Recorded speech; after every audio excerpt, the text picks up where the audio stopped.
The Health Fix podcast teaches you how to take charge of your health naturally by giving you the information you need to elevate your health. Hello there, health junkies. Welcome to another episode of The Health Fix. I'm your host, Dr. Jannine Krause, and today I have Farah Green on the line. We are going to be talking about body positivity. We're going to be talking about all things body and goodness, but I have to give you a little background on her first. So she is the founder of the Thick, Bold, and Healthy coaching programs, and we're going to talk about that too, so just hold on tight here. She's also the host of the Body of Gold podcast, which was so gracious to let me come on, so we are bringing her on The Health Fix, and she is the author of 12 Steps to Your Body of Gold, and we're going to talk a little bit about that book today too. Farah, welcome to The Health Fix. Yes, thank you so much for having me. I'm so excited to be here with you. Girl, let's start talking about this book of yours. So 12 steps, it kind of sounds like a 12-step amazingness program. So where did you come up with the idea? Give us the breakdown. Give us your story. Yeah, so I came up with 12 Steps to Your Body of Gold. I always wanted to be an author because initially my background is in journalism and I studied public health. And so when I started my podcast called the Body of Gold podcast, I said, people need like a guide. They need to learn how to really, dig deep and understand all the underlying issues as to why they're not necessarily reaching their health and wellness goals. And so with the Body of Gold podcast, I talk about a variety of different topics, but specifically, I really wanted women to recognize that the reason why you're not reaching your health goals is because you do have all these underlying issues. And so I said, you know what? Let me create a book that's a guide, is a quick read, but it also gives you assignments after each chapter. And it's basically going through the 12 steps on how to become the woman that you ultimately want to become when it comes to your health. So, gold is seen as like this amazing thing. This, it's on a pedestal. And 12 Steps to Your Body of Gold. It just sounded great, honestly. And basically in the book, it gives you the 12 steps that you need to reach your health and wellness goals. But not only that, it teaches you how to heal, most importantly, because we all have a lot of like internal issues that we're dealing with. And it's teaching you throughout the 12 steps how to identify those issues and how to resolve them on your own. I love it. And the fact that you have homework. So every every step you've got to do some work. You got to put in the work. Yes. So a lot of times when you receive or you buy or you purchase a self-help book or a health and wellness book, oftentimes you read the book and you're like, great, this is valuable information. I'm going to apply it. But then you often don't know where to start. You don't know where to start. You don't know how to implement it. You don't know how to stick with it.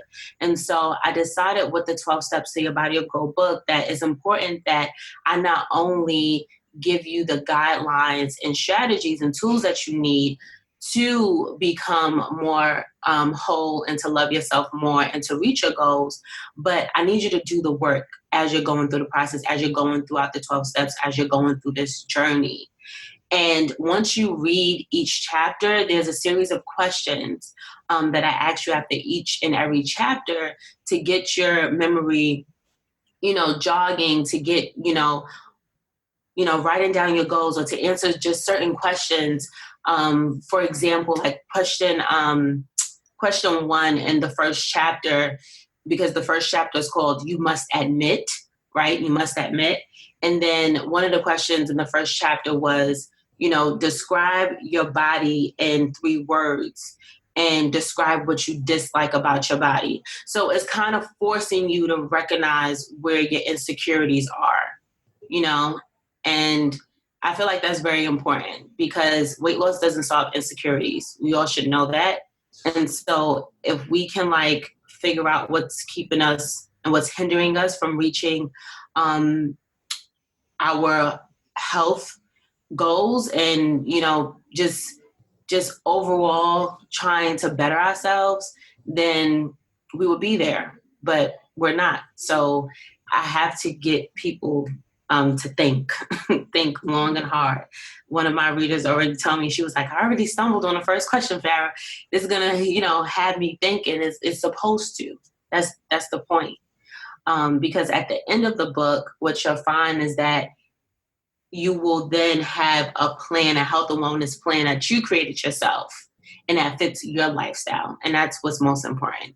Oh my gosh, that's awesome. That's awesome. Because I think the biggest thing here is a lot of people don't buy into plans because, one, they're buying into someone else's philosophy.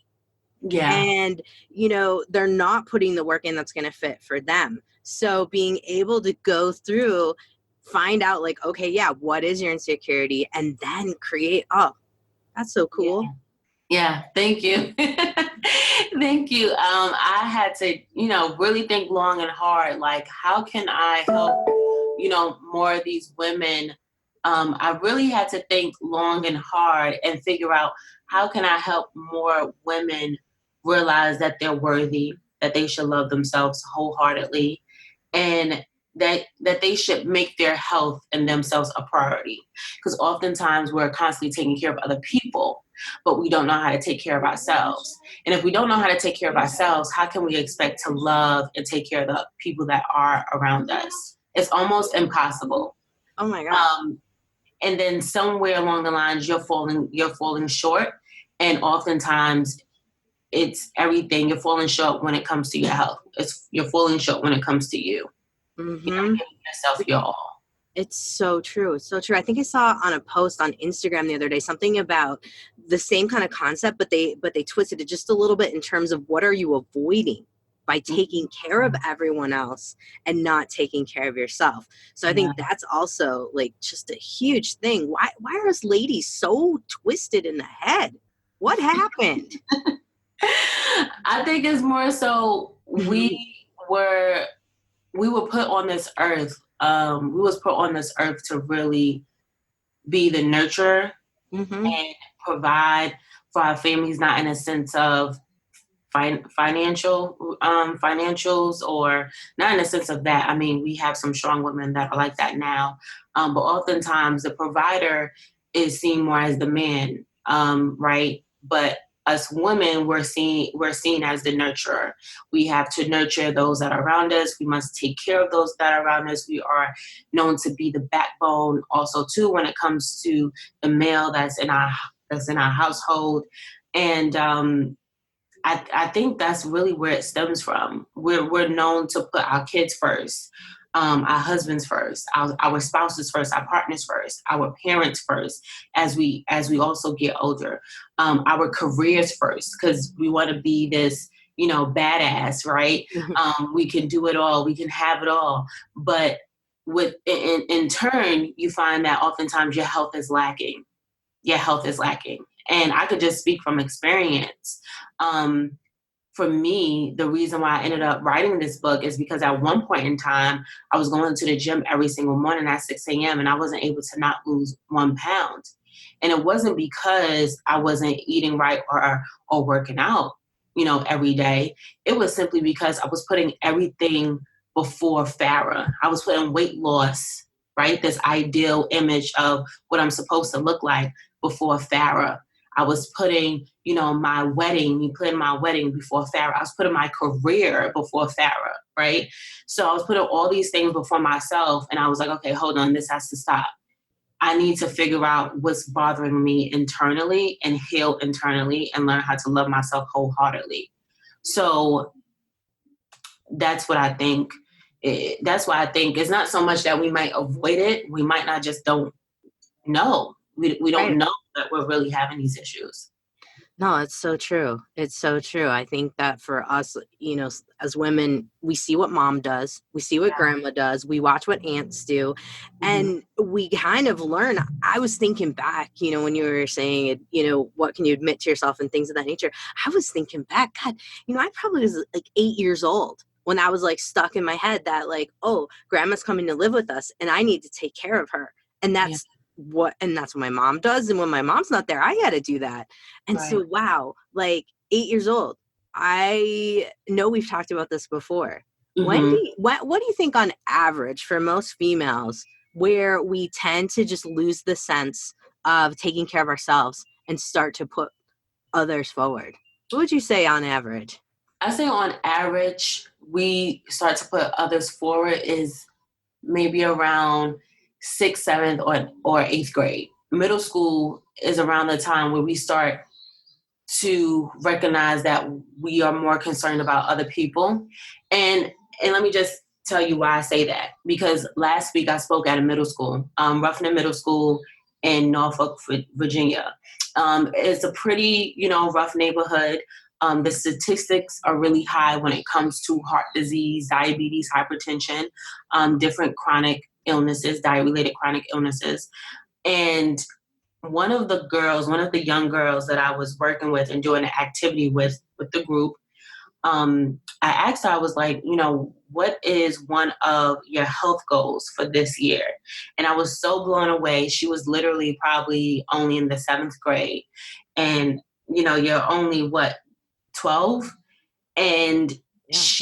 she said, stop worrying about other people and put myself first. Wow. And it was this little girl. She had a very timid voice, but you can tell that she has this strong personality. You could tell that she's very outgoing. But one of her goals were to stop worrying about other people and worry about herself. Mind you, I don't know if she got that from what I was teaching her up until that activity that made her say that. But what I was most proud of was the fact that what I was teaching throughout that time, it got her to realize that, okay, I do need to put myself first. Even at a young 12-year-old girl, I need to make myself a priority and stop worrying about other people. And I think a lot of times the reason why we do worry about other people is because the people that's around us are older and they may be going through a chronic illness.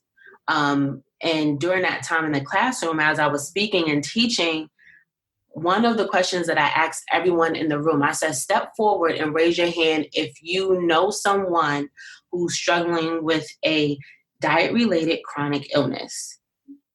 Each and every young girl in that room, there was about 45 girls in that room.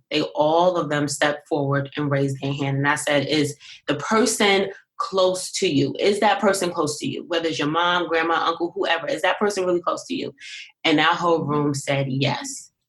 Wow. And then that's when I realized from that point forward, as I was teaching, for that young girl to have said, stop worrying about other people and put myself first, I said, yeah, this is that age, 12, 11, 13, where you really start to realize okay, other people are starting to need me. My grandmother's starting to need me because she's struggling. My mom may be starting to need me because she's struggling. My sister, my siblings, my, other relatives in my family may need me. That is the age. So I say on average, 11 or 12. Wow. I started a little early, apparently. Yeah, and that's totally fine. It comes early for some people. It really does. And then you go into, like you were saying, folks that are struggling with eating related illness. I think a lot of us, in my world, I was on my first diet by 8 years old because I was looking a little chunky, according to my family, in my little uniform. I went to a Catholic grade school. My belly was hanging out, and they were like, oh, you need to work on this. And my mom, she was on a diet every other day. It was cabbage soup.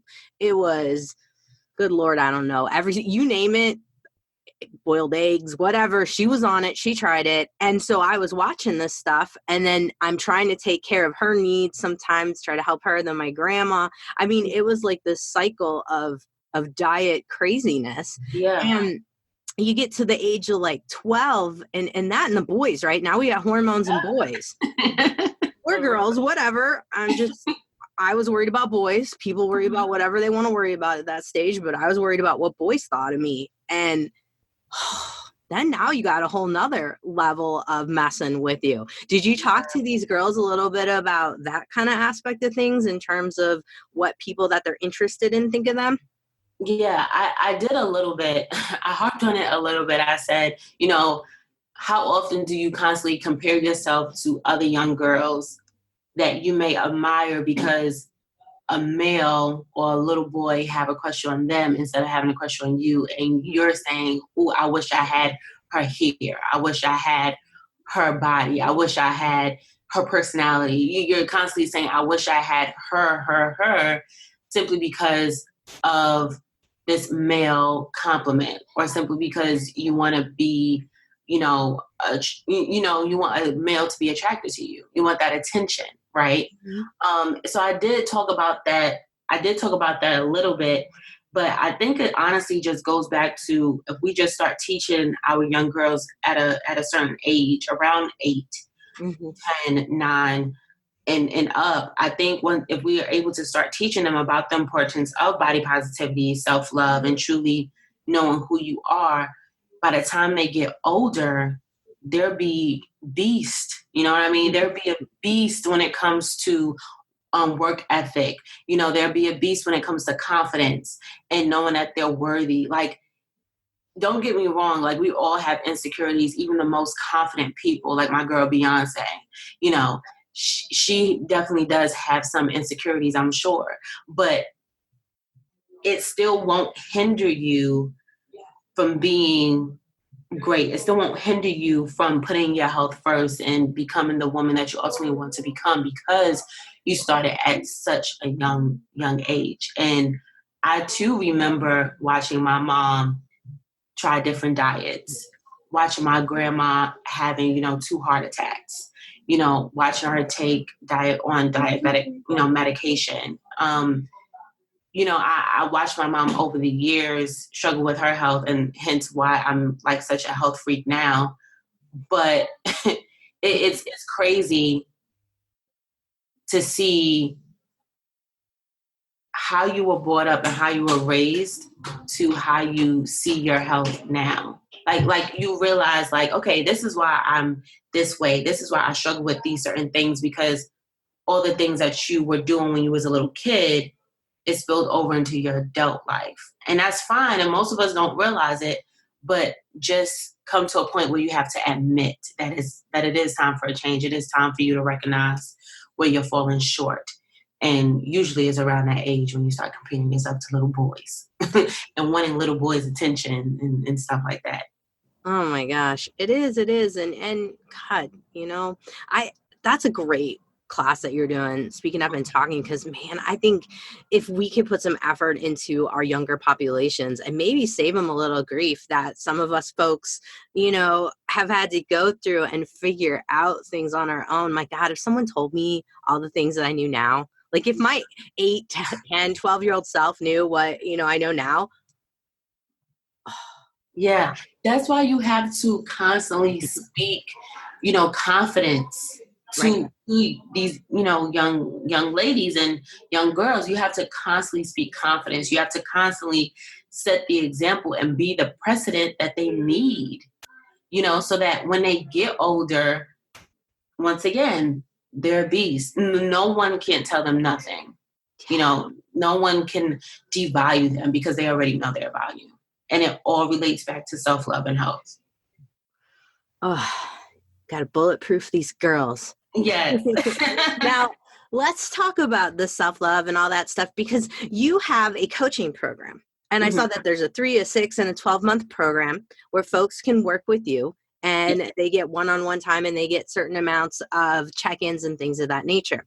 Now, are you finding that with your coaching program that folks need more, let's say, not necessarily the word coaching, but like pep talks, which I guess is coaching. I don't know what I'm trying to say. But like, do you find that you get someone to read your book, that's in the program, and you're like, okay, let's go through this. Let's step up. I'm going all in circles here. I'm going to erase what I just said and go, okay.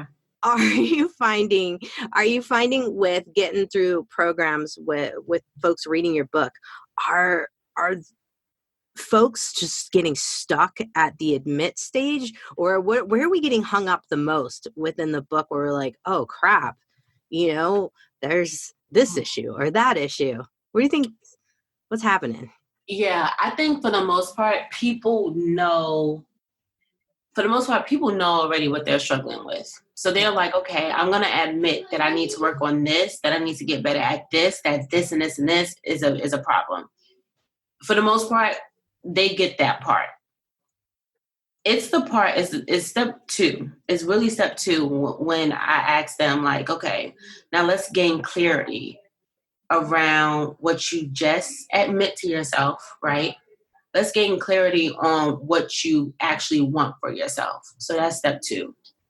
And so people have a hard time with gaining clarity. They have a hard time with figuring out, okay, how do I really want my health to look like? How do I really want my body to look? How do I, really want my career to look like? I mean, and the reason why I'm saying career and mentioning other aspects of your life, because truth be told, every other aspect in your life affects your health. Mm-hmm. Like day in and day out, you can go to work, at your 9 to 5, and because you're miserable, you don't feel like doing anything and you're depressed, that affects your health. That affects whether or not you decide to go to the gym in the morning. Mm-hmm. And I'm saying that because I've been through that. You know what I mean? So a lot of times people do get hung up on the gaining clarity and figuring out where their issues actually stemmed from. So when you coach with me, whether it's 3 months, 6 months, or even for a year, I had a client that worked with me for a whole entire year, and we finally got her A1C level down. And she was no longer in the pre-diabetic stage after, working with me. Even then, what I do, I kind of tell people, like, you can call me like your health therapist in a sense, because I literally sit there and connect the dots. Like, I literally would ask you, what was going through your childhood? How did your mother impact your life? How did your father impact your life? How did other people in your life at such a young and impressionable age impact your life? And they would sit there and tell me, like, hey, my dad always, did this to me, or I just felt like, my dad didn't have my best interest at heart, and I ended up turning to food, and this, all this stuff they're expressing to me, and then by the end of the conversation, I've connected the dots for them and basically told them why they're struggling right now and why they're struggling with, certain burdens that are going on in their life. And one woman, she actually started crying. She was like, wow, I never saw it that way. I never knew the reason why my health was an issue, or the reason why my health was going down the drain, is because of the emotions that I have connected to my father. Mm-hmm. And because that emotion is constantly not being resolved, or I haven't forgiven my dad, I, seek and look for the feeling of acceptance with food. I look at food as comfort, so there's so many underlying issues. And so through my coaching program, I'm not a coach or nutrition coach that just gives you, hey, here's your nutrition plan, here's your fitness plan, this is what we're gonna do, this just go and implement it, and right. I'll check in with you next month and see how it's going. I hate coaches like that. I'm sorry. I've had coaches like that, and I hate it, because you're not really digging deep and figuring out, or trying to help me figure out what's really wrong with me, so that I can have lasting results versus temporary results. Mm-hmm. And so, yeah, I connect the dots for ladies. I connect the dots for the women that I work with, and I take their stories, I take their, emotions very seriously. And I check in with them day in and day out. I'm just not going to check in with you month to month. I'm also texting you during that time too. Wow. That's huge. Yeah, I'm truly invested. And the connecting the dots thing, I mean, that's probably where I was trying to go with my 500 words of nonsense prior to getting to this. Yeah, it's connecting the dots, and connecting the dots is huge for a lot of people, because a lot of people can't do it on their own. And that's why we need coaches. I need a coach just as much as anyone else does. I think everyone could use a coach in a different aspect depending on what problem you're trying to solve. Yeah. And having someone help you connect the dots, especially with body stuff. with Yeah. weight loss, with body positivity, all of it. Because you're right. There's too many coaches online out there who are like, yeah, here's your fitness plan. Here's your weight loss plan. See you in a month. Bye-bye. Right. Nothing's going to happen because, I mean, shoot, I've seen it with my patients over and over again. It's much part therapist. And Yeah. I always sing the song, Pee Wee Herman song, Connect the Dots, la, la, la, because it's true. We gotta have help to connect those dots. Freaking dots are crazy. And oh my goodness. So speaking of those little connecting dots, another big thing that you talk a lot about that I've seen, even on your website, is small victories. Because I think a lot of people have this idea like, I want this body and I'm going to lose this much weight and this is going to happen. And, you know, they write all of it down, like say January 1st. And they're like, yeah, that's my New Year's resolution. I'm going to have this huge thing going on and this is how it's going to go. But they didn't connect the dots. They just looked at the picture. They didn't look at like, how am I going to get there? Exactly. They looked at the what. They looked at the what I need to look like, you know, but they didn't realize the how. Mm-hmm. And most people don't know the how. And they may have tried the how, but they never succeeded because it's something that really doesn't fit them. And they're trying to fit in something that's cookie cutter, that most people honestly don't stick to.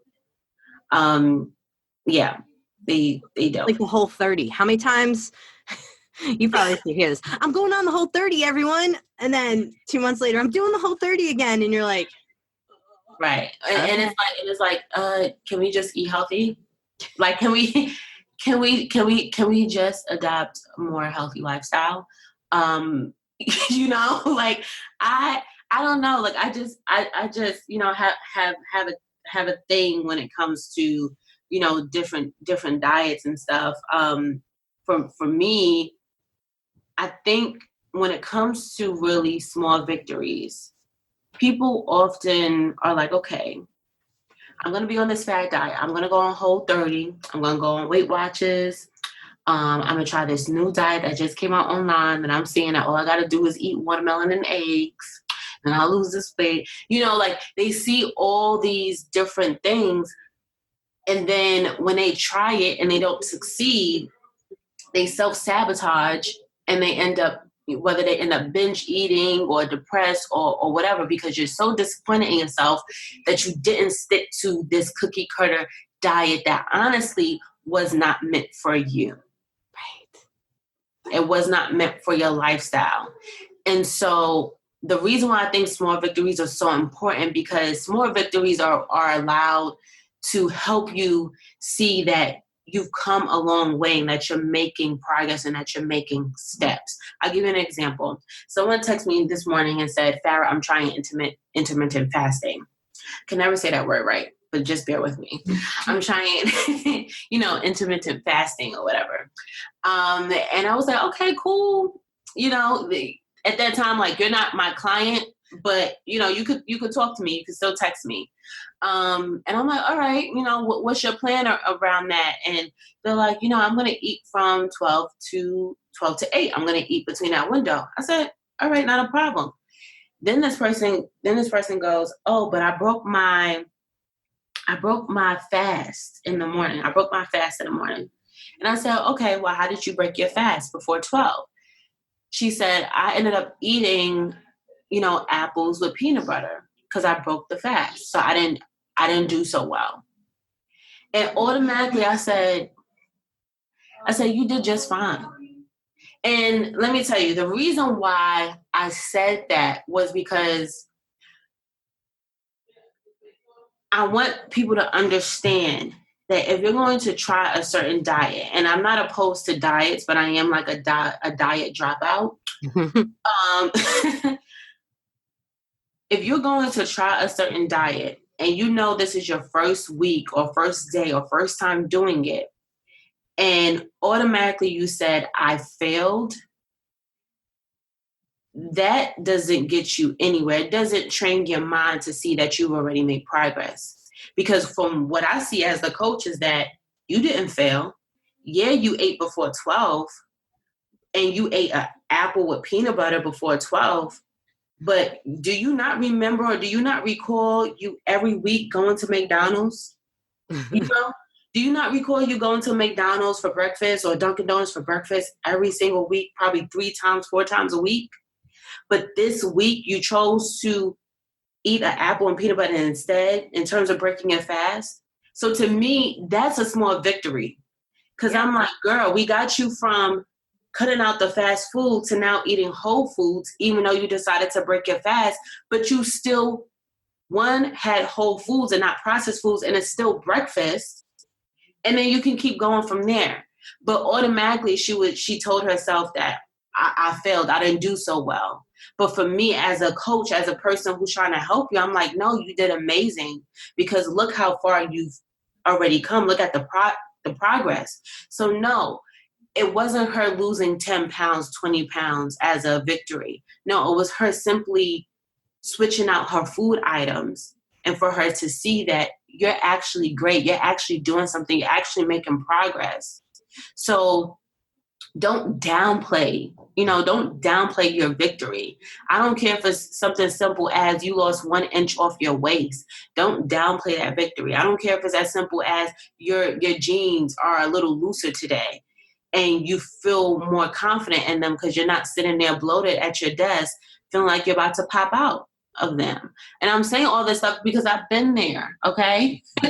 I've been there, and I think that's what's most important is when, you actually can fit your underwear.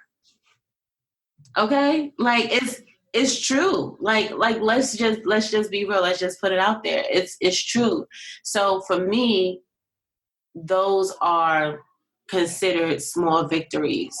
So embrace them. Don't downplay them.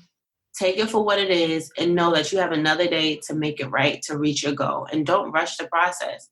This is a process because eventually you want your mind and brain to be trained to a point where even when you do fall off, you know exactly what to do to get back on.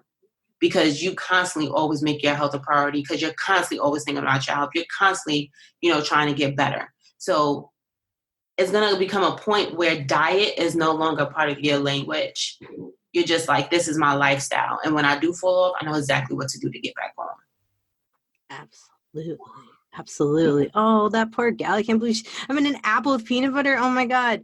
What? That's good. That's really good. Hello. I'm like, girl, I had an apple with peanut butter today with a little bit of egg whites this morning. As I was like going out the house, I'm like, for the most part, you had a great breakfast, very light, get you through, 2 to 3 hours if you want a little snack. I'm like, girl, you had a good protein, carb, you had a little good sugar. And that's so common though. People will be like, I didn't do it right. And then it's like, I give up. Then tomorrow it's like everything hits the fan because, oh my gosh, I didn't do it right. It's like, man. Oh, geez. So let's talk a little bit about your corporate wellness stuff. Because I saw that online and was super intrigued by that too.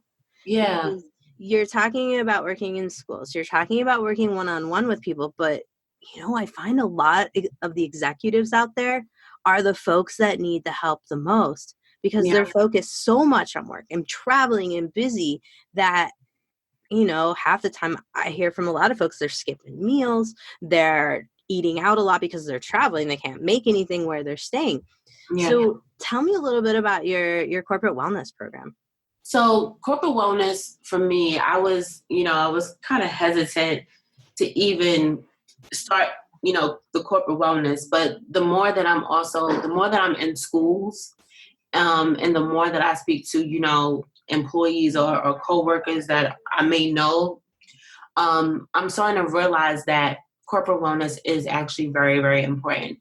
It's great for retention, for one, because a lot of times, especially a lot of millennials that are entering the workforce, they want flexibility, right? They want this flexibility. They want to be seen as value. They want their company to give them certain perks and things like that. And I think what's most important is that you incorporate a health and wellness system for your employees, so that for one, the retention can be there. They feel as though you actually care about their well-being, their work-life balance. They actually think you care about that as well. And two, most importantly, for a lot of companies, it all comes down to their bottom line. So what you find is that the reason why, health insurance agencies are charging companies out the behind for health insurance for their employees is because a lot of their employees may be already suffering or dealing with certain chronic illnesses and certain health issues. And so the thing is, if I can come in as a nutrition coach, as a, exercise nutrition coach, and help you and your employees kind of clean up your act when it comes to health and wellness and body positivity, and really making your health a priority, and your company and the company is making their workers' health a priority, then their bottom line will actually end up also increasing, because they're not paying so much to the health insurance companies, because they have plans that's implemented for their employees to follow when it comes to their health. So it's a two-way street when it comes to corporate wellness. So this year, one of my goals is to most definitely pitch around 6 to 10 different companies and tell them exactly what it is that I offer when it comes to corporate wellness, and see if I can also help them increase their retention and also increase their bottom line. That's huge. Folks out there, if you're listening and you have a corporation, or you know some corporations that you may be able to give a shout out for Farah, please do. Yes, please. Please hit me up. We need more folks out there who are going to be teaching, a realistic approach. Yeah. I'm sure you see it as much as me, all the selfies online with the booty sticking out and like really sucking in super like exaggerated bodies online. And I think a lot of people are seeing all that and going, that's what I have to look like. That's what I have to achieve. And then we end up with this weird twisted thought of what we need to be. And just, to sum up everything we've talked about today, it's so huge to realize that you are your own unique self. Yes. You have your own unique body, and you're not going to look like the next person next door. There's no way in hell I'm going to look like Beyonce ever to save my life. Right. It's not going to happen. Right. I don't have her genetics. We are completely unique, different individuals. Correct. How hard is it for you with some of your coaching folks to convince them of that? Because I struggle like you wouldn't believe. Because people will be like, it's almost like a haircut, right? Right. They come in with the magazine and they're like, I want to look like this. And you're like, if I was a hairdresser, I could cut your hair like that. Right. Goodness, I'm not good at that. But like, what? So how often, like in your group that you work with, how often are you seeing that? Yeah, so I remember one time there was I was sitting, let me just tell you this one thing. I was sitting in a sauna after I did my workout. I like to sit in the sauna for like a good 20, 30 minutes. I could sit in there all day. Well, I'll pass out if I did, but let me tell you about hot yoga. Right. I remember sitting there and a woman next to me was like, did you see Kevin Hart's wife? Did you see Kevin Hart's wife after she had, her baby? Like, did you see her body after she had her son? Like, her waist, her snapback was amazing. Like, oh my gosh, I want my body to look like that. I need my body to look like that. So my response to her was, okay, Kevin Hart's wife, she is beautiful. Beautiful, beautiful, beautiful. But then my response to her was, but do you know her body type? I was like, do you know if she's an endomorph, ectomorph, mesomorph? Because right now, looking at you, I know that you're an endomorph, but most definitely looking at her body type, she's an ectomorph. So, she also probably too has nutritionists on standby, fitness trainers on standby. and she can afford personal trainers and personal nutritionists to keep her right throughout her pregnancy. Also, do you know her genetic makeup? You know her background, where she's from. Okay. So I say all these things because a lot of times when we're constantly comparing ourselves to the other women on social media, we do not know their health status. We don't know their family's history when it comes to their health. We don't know their genetic makeup. We don't even know their particular body type. I mean, something as knowing your body type will change your perspective on why you shouldn't compare yourself to the woman that you see on social media or even the woman that you see walking by you. So I could see a woman on social media and she could be slim, really curvy, but her waist is pretty slim. And I could say, dang, like I want her waist. I need to look like this. I need to look like that. But then for all you know, she's an ectomorph who can burn fat like this, whose metabolism is just out of this world. And she personally has a hard time storing fat, and she might herself want to lose weight. I mean, want to gain weight. Sorry. She herself might want to actually gain weight. Mm-hmm. But you're sitting there admiring her, wanting her body, when honestly, she's probably looking at you wanting your body. Right. Or your hair, or your like hair, or whatever it is, or your lips, your eyes, your nose, whatever it is. So this is why I constantly say to women, like, don't bring a photo to me saying I want to look like this person. Or, I see this girl on social media. Why does she look like that? And why don't I? It all goes back to 1, you don't know her body type. 2, you don't know her genetic makeup. 3, you don't know her family history when it comes to health. And 4, that same woman that you're admiring is admiring another woman just like you, if not you. So stop comparing yourself. Just stop. And we're just going to focus on you being a badass. And that's that. I love it. Where can folks learn more about body types, like the ectomorph, endomorph, mesomorph? Because I think a lot of people might have heard those words, but don't know 100% what they all mean. Mm-hmm.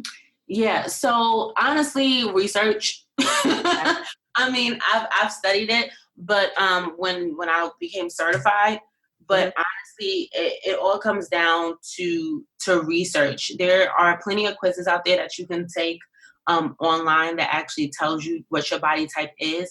But something as simple as being an ectomorph basically means that your metabolism is really high, meaning when you consume food, you can burn it and you do not gain weight easily. It's actually hard for you to gain weight. Most ectomorphs are, they struggle to gain weight. And a lot of times they take a lot of their energy from carbs. They use a lot of their energy and stuff from carbs because as soon as they eat those carbs and they might go work out, those carbs are already, burning out and they're using that as energy. They have to use it as energy. A mesomorph is someone that's in between. So a mesomorph is kind of like when you see like very stocky, very, cut people, probably like a very curvaceous woman, but she may even be a little muscular too. She's in between. Like she's in between that endomorph and ectomorph. That is mainly her body type. And she also can consume carbs, but she needs more protein. And when it all comes down to it. So her metabolism isn't as fast as someone who's just running off of carbs as energy. Now, an endomorph, which most women think they are, and for me personally, I'm an endomorph. I gain weight very easily. I can eat great for a whole week. I can be working out for a whole week. I might be even down a pound or 2 because I've been working out and eating right for a whole week.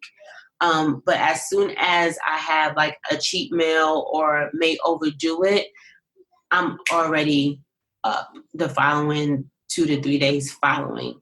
And that's because I am sensitive to weight gain. So therefore, because my metabolism isn't as high, I have to eat more meals that are high in protein to end up reaching my weight loss goals, or just sometimes to even maintain my weight. So I hope I was able to explain those 3 different body types in very simple, very straightforward, so that you can understand and figure out what's your body type. Because once again, like I said, if we understood the 3 different body types, and then we can understand what our body type is, the constant comparison, I think, will also stop. And then you will figure out how to better yourself based on your body type and what you're dealing with currently. Absolutely. Get to know yourself, you alone, get to know what your body's all about. And then from there, you can build and figure it out. Don't be trying to compare yourself to people. Yes. Huge. So speaking of that, I love that you have a whole set of clothing that represents body positivity. Will you lean back? Because I want you folks to see your shirt, because I'm going to put this on. I want folks to see. Yeah, you're on. Yeah, it says it's the curvy one, right? Yeah, it's curvy. So it says C for confident, U for undefeated, R for radiant, V for valuable, and Y for youthful. So basically, I do have a whole line of like body positivity, curvy girl, t-shirts, sweaters, and hoodies. And the sayings really come from a place where it's that constant reminder to like stay positive, stay healthy, stay whole. You can do this. You're not forgotten. I'm here for you. There is a community for us. So this is just one of the sayings. I have another saying that says, sis, you better not give up. Because a lot of times we feel like giving up and throwing in the towel, but it's like, no, you got to keep going. So that saying is one. Another one that a lot of women do love is, my weight doesn't define me. You can find the definition in my curves. So that's just a play on words. But women like it because, once again, it's all about not necessarily paying attention to the number on the scale, but it's really learning how to live your life green. And another popular one is I am curvilicious. So it's, again, that constant reminder that, hey, being curvy isn't a bad thing. Being healthy and thick isn't a bad thing. Some women do call themselves fat. So look, I'm here for it. Being fat and healthy isn't a bad thing, because once again, it's not necessarily about what you look like always on the outside. It's what's going on internally. So we can get your internal organs on the right track, then I know I did my job. Absolutely. I don't think I could have said that any better. So, folks, you got to go find Farah online. She is at Thick, Bold, and Healthy. That's so we've got the tbhlife.com, which is her main website. Yes. Yep. Then we've got, and that's where you can find your book. That's where you can find my book. You can find my book. You can find the merchandise there. You can find programs. Basically, you can understand what Thick, Bold, and Healthy, the movement, is all about. And then the Body of Gold podcast, that's on Apple Podcasts and Spotify. And on social media, Thick, Bold, and Healthy, or at Farah M Green _. You can just find me at Farah M Green. And I pop right up on Instagram. So that's where you can find me. You guys got to go check her out. So before you leave, I want you to give folks one thing that they can take away and get started with today to make some progress in getting to know themselves better and working towards body positivity. That is a really good question. One takeaway. Three. It's cool. My takeaway would be from today's conversation overall. We're in a new year. We're in a new decade. It's still January 2020. Like, we're still in the beginning of the year. And so this year, what I encourage every woman out there to really focus and truly focus on is figuring out some of the things that you love to do that feeds your soul. And when I say that, I mean that by looking at hobbies that you love, whether, you know, you want to start running, whether you want to start weightlifting, boxing, knitting, whatever it is, do something that feeds your soul. Because when you do the things that feed your soul and you do the things that you love, that's when you are automatically making yourself a priority. And then if it's something especially related to health that feeds your soul and that you love, you're definitely making yourself a priority, and you're making your health first, and you're putting your health first. So with that being said, because you're doing something that you love to do and it relates to health and you're making your health a priority, that self-love will automatically come. So I'll always say body positivity plus health equals self-love. There you go, folks. That's your health fix for today. Thank you, Farah, for coming on. I really appreciate it. Thank you for having me. Subscribe, rate, and share info.